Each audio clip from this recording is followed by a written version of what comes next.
pozdravljeni v Vijoličnih novicah. Današnji gost Studio Belek je Marko Tolić. Tola, najprej vprašanje priprave Turčija, kako se počutiš tukaj? Pa dobro, za sad je sve dobro, evo još uvijek je tek početak. Imali smo sad uz utakmicu i malo zahtjevnijih treninga prvih u Turskoj. Danas je bio regeneracijski dan, malo smo se odmorili, ajmo reći, odradili neke masaže, popodne je bilo slobodno. I evo već sutra 2 treninga pa utakmica, idemo dalje. Kot zanimivost, Maribor je tvoj prvi klub izven Zagreba, oziroma prvi klub v tujini. Se pravi, celo svojo kariero si preživel v Zagrebu oziroma okolici. Da, tako je, 25 godina sam bio, 26 godina sam bio u Zagrebu i okolici, inače ja sam iz Sesveta, tamo sam odrastao, to je mjesto pokraj Zagreba, igrao sam još nekim klubima oko Zagreba, na kraju u Dinamu, tako da evo, Maribor je bila prva destinacija i evo, prvi put u životu da sam uopće živio negdje van Zagreba. In kak je Maribor? Pa lijepo je, meni je dobro, opet mi je drago da sam blizu doma, evo sad kako nema ni granice, treba možda sat vremena vožnje. A što se tiče Maribor kao grad, puno je drugčije od onog što sam ja navikao u Zagrebu. Zagreb ipak puno veći, sve neko užbanije, veće i kompliciranije bi ja rekao. U Mariboru jednostavno sve je blizu, sve se zna, otprilike blizu mi je i stadion i stan i sami centar grada, tako da puno je manje i lakše mi je bilo za priviknuti se i naučiti sve što treba. Tvoja karijera ni bila vedno taka, kot si zamislil. Namreč zaradi poškodb si tudi v 5. ligi nekoč igral za B ekipo Gorice. Da, tako je. Bio sam na posudbi iz Lokomotive u Goricu i to ne tako davno, to je bilo prije 5-6 godina. Čak nisam igrao ni u Gorici koja tad se natjecala u 2. ligi, nego sam išao za njihovu B momčad u 5. čak i sjedio na klupi tamo pa ulazio drugo polovrijeme. Ali evo, to je samo još jedan dokaz koliko je nogomet i život nepredvidiv. Moram se pohvaliti da nisam odustao u tim teškim trenucima i evo, na kraju se to isplatilo i sad ubirem plodove toga. Tudi v Mariboru na začetku malo aklimatiziranje ni bilo, bom rekel, po tvojih željah, potem pa proti koncu prvega dela sezone pa top. Da, tako je. Pa je, tako je neko bilo cijelu moju karijeru, učio sam se strpljivosti, još jednom sam došao na taj test strpljenja. Bilo je teško i meni jer sam vidio da nisam davao svoj maksimum izvedbi onako kako znam da mogu, trebao mi je taj proces prilagodbe, ali evo, mislim da sam dosta brzo to ja sve polovio. Isto tako i dečki su bolje upoznali mene i klub i ljudi oko kluba, navijači i mislim da sam se uspio revanširati u jednom dijelu, ali kažem, kao što sam već puno puta ponovio, ovo je tek sad početak, Maribor je pokazao da može i kako treba izgledat, a na nama je sada to prezentiramo u ostatku sezone. Pod dresom nosiš eno majico vedno. Tako je, to je majica iz Međugorja, sad već ne mogu ju nositi jer je dosta mi se smanjila, već je isprana i istrašena, nosim već 5 godina. U potrazi sam za istom takvom, već sam bio par puta u Međugorju i tražio, međutim nisam uspio naći, ali evo, nadam se da ću naći neko alternativno rješenje. Mi smo putem nekih veza, povezah dobili tudi par tvojih fotografij iz otroštva. Zdaj bom jaz tebe prosil, da skupaj to prokomentiramo. Ena prva taka je ta fotografija, to je klub, za katerega si to, koji je klub? Dinamo je to su stari dresovi. Tu sam ja, to je moj prvi odlazak u Dinamo, ja sam otišao u Dinamo sa 8 godina i bio sam tamo jedno 6, negdje do 14, tako da tu imam negdje sad 12-13 godina, ovo je utakmica u Italiji, mislim da, protiv Inter Milana. Mi smo opazili, da to je verjetno tehnično, da ti je glava tu čudno mala. Da, ovo je vjerojatno uslikano iz albuma i čudno je uslikano, da, ali sve mi je čudno, stari dresovi, stare kopačke, stara frizura, klinac. Dobro. Drago mi se sjetiti tih dana. Evo, druga je... Strah mi šta sve imate. Nije ništa strašno. Jesi ti taj treći? Ja sam normalno da sam opet glava. Žoga je pri meni, ne? Žoga pri tebi, to je res. To mora biti. U mojoj glavi je ovo izgledalo da ja neću stati u sliku pa da moram ubaciti glavu. Da stanem, a bilo još metar prostora, tako da od tad više to ne radim, da ne ispadam ovdje. A dobro, bar mi nije teško prepoznati. Super. Imamo jednu, evo treću. Fašing. Klaun, da, sam bio klaun. Ovo je još prije predškolsko razdoblje, ovo je vrtić, da. kod mene u rodnim Sesvetama, to je sad više nema ni toga. Kaj drugače, imaš tudi rad, da si klovn, si v ekipi? Ne. Ne bi rekao glasan, jesam puno, pričam, pametujem, ali evo, nadam se da nisam klaun. Pitat ću dečke sad. Dobro. Kak je s tvojim spanjem? Kaj rad poležiš? Voliš dugo? Da, dugo spavam i čudno spavam, imam čudno, od kad sam bio dijete. Pa da, tu smo i mi. Pa to je to. Ovo je već istezanje gluteusa, to sam prakticirao od malih nogu. I tako da uvijek sam čudno spavao i sad spavam uvijek neko na boku, ruke preko glave, s 2 jastuka.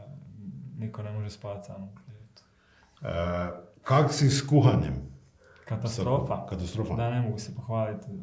Mogu tost, jaja, piletinu, rižu i to je to. Obećam sam sebi da kad budem živio.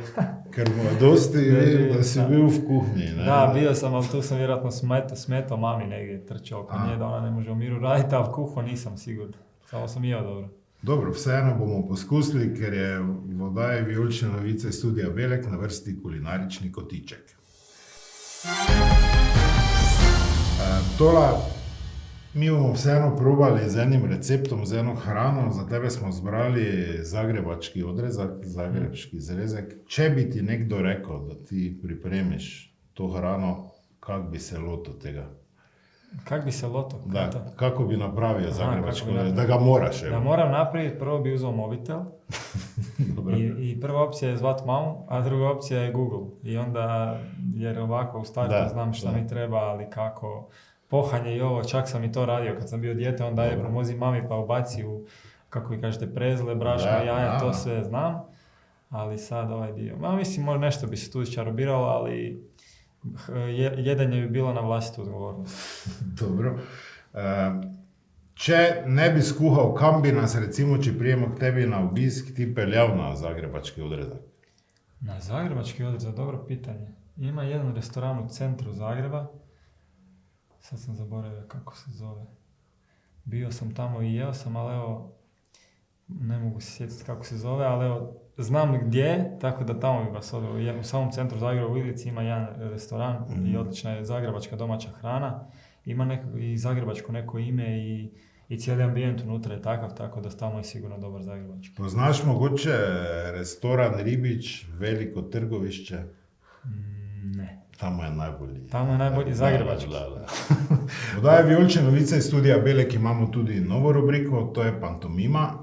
In kot prva sta se v tej disciplini pomerila Iša Krafiju in Rok Sirk. Poglejmo, kako jima je šlo.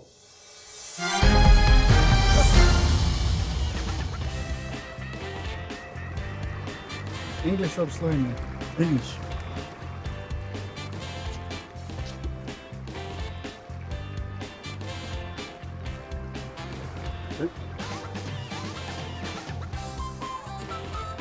Is this?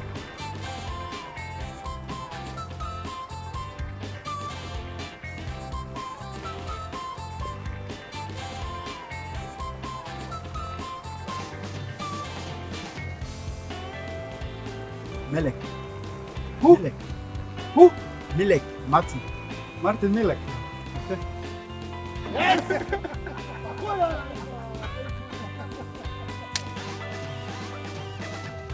Ready?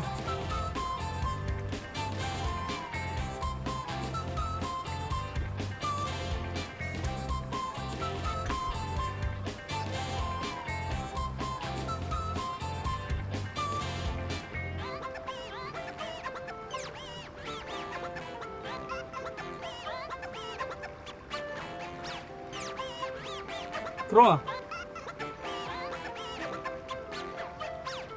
Jojo.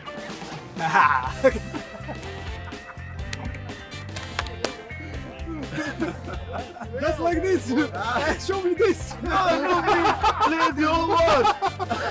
Play the whole world. Well, it only 10. Yeah, play. Tela is big. Nismo pa pozabili tudi na tiste, ki so nekoč navduševali v vijoličnem dresu. V rubriki Enkrat Viola, vedno Viola bo z nami Aleš Mejač. V rubriki Enkrat Viola, vedno Viola smo poklicali Aleša Mejača. Mejo, dober večer. Dober večer, merhaba. Slišimo nekaj si bolan, verjetno rahlo virus, neka viroza rahla. Pa ja, nič kaj takega. Mislim, glede na vreme, ki ga imamo, me ne čudi, da je. Pač sem tudi jaz malo nahoden.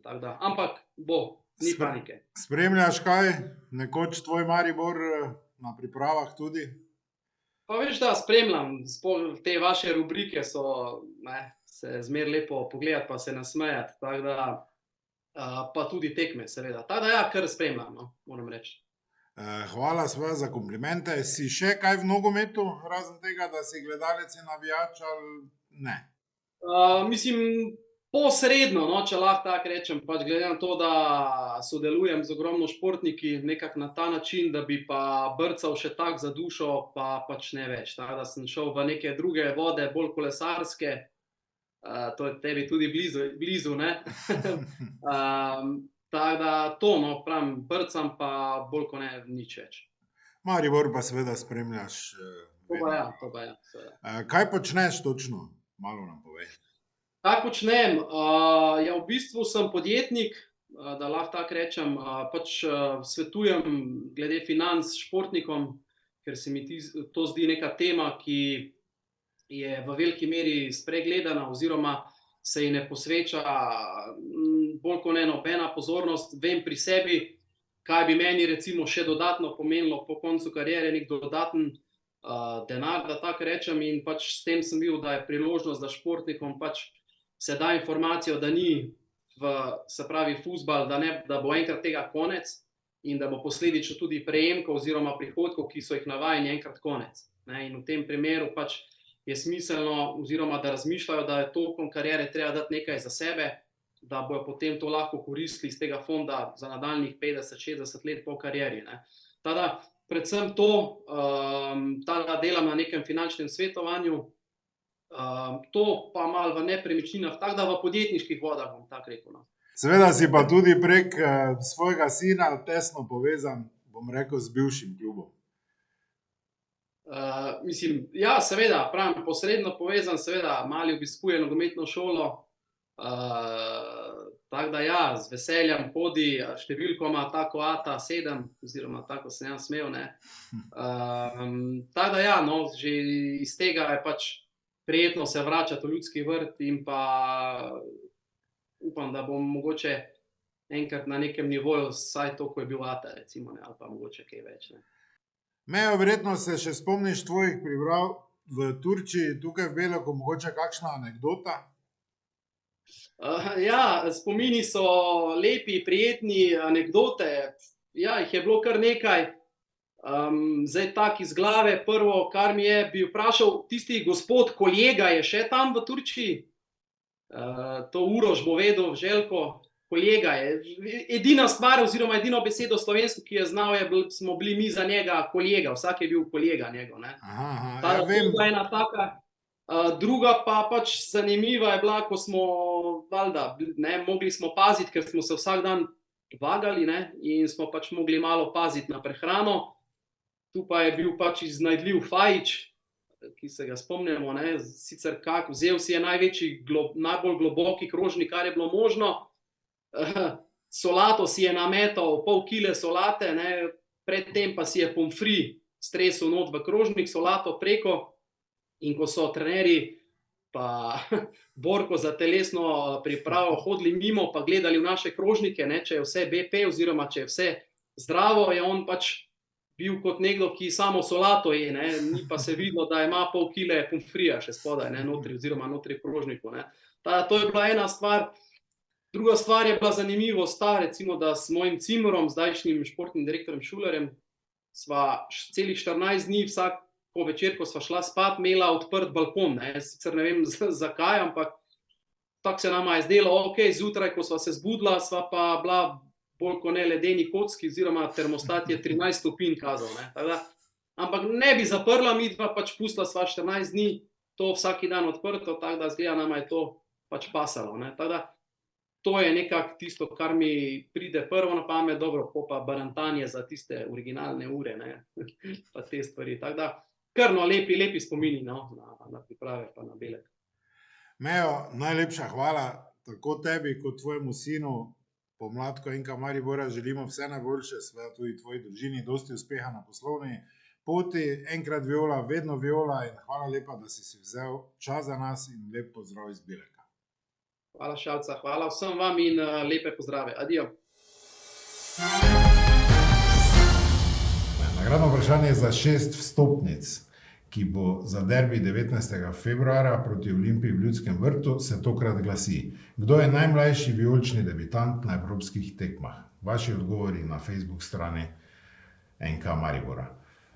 Tola, upam, da ti je bilo ok v naši družbi. Mi ti želimo priprave brez poškodb, uspešno pomlad in da ostaneš čim dalje med nami. Bilo je super, hvala vam na pozivu, nadam se da sam ja bio ok. Super. I evo, hvala na lijepim željama i ja se također nadam da ćemo slaviti na kraju sezone barem jedan trofej. Pozdravljeni iz Vijoličnih novic iz studija Bilek.